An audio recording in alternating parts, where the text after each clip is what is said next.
thing about cars is that they're all about stories. One of my favorite stories involves Renault and turbocharging, especially because it involves racing.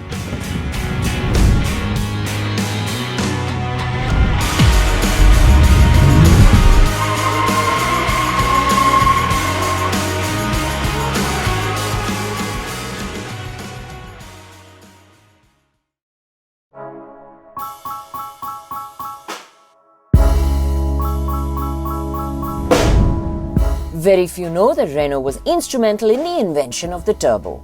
Louis Renault built the first of his many cars back in 1898. But even as he did that, the founder of Renault was also figuring out how to make engines more powerful without making them larger. In 1902, he registered a patent for a system for supercharging engines and laid the foundations of turbocharging. Louis Renault didn't just bunk turbocharged engines into cars. In 1918, he first ran them on an aircraft. But the road to turbocharged engines in your car today began sometime in the 1970s. As always, motorsports had something to do with it.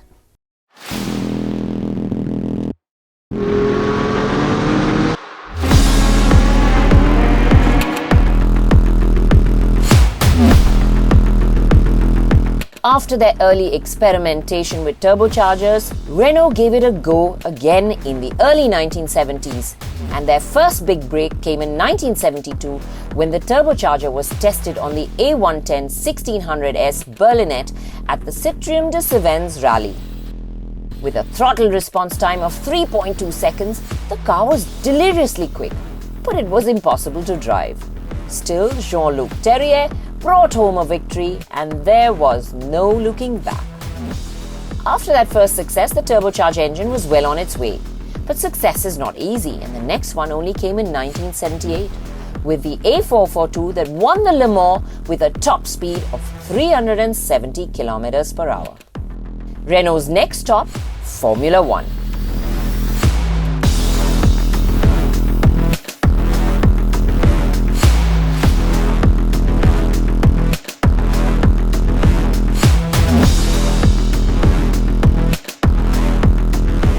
Consider this, its rivals had humongous V12 and V8 engines.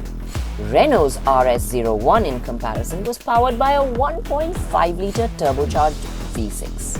While success was not immediate, 2 years after it created history as the first turbocharged car to race the F1, the RS01 won the French Grand Prix, and production of power from an engine was never the same again. 2 years later, a turbocharged engine in the Renault 5 Turbo would bring down rallying giants at Monte Carlo in the World Rally Championship and the Tour de Corse in 1982, and thus blazed its own trail at Le Mans and in WRC and F1.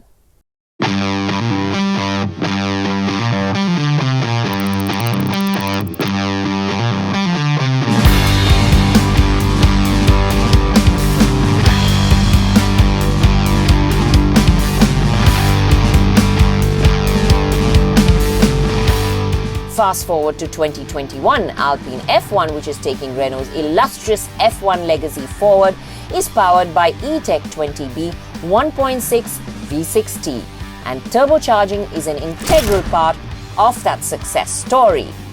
This engine gave Renault its top spot at the podium at the Hungary Grand Prix. As the need for efficient, economical engines grows day by day, turbos are also helping Renault in global markets, including India. But turbos are not just practical and precise, they're also great fun. Don't take our word for it. Take a look.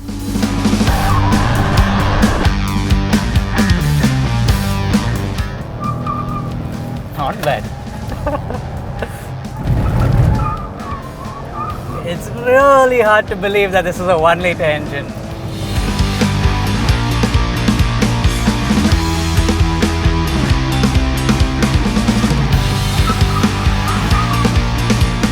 While it can be efficient and friendly in eco mode, what I'm really enjoying is sport mode because it's so responsive, especially around the racetrack.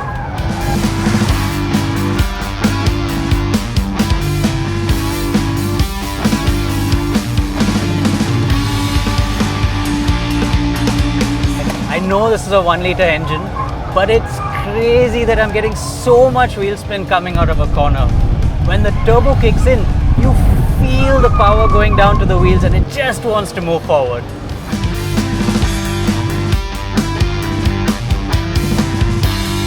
Renault Turbo, blazing trails, racetracks to roads.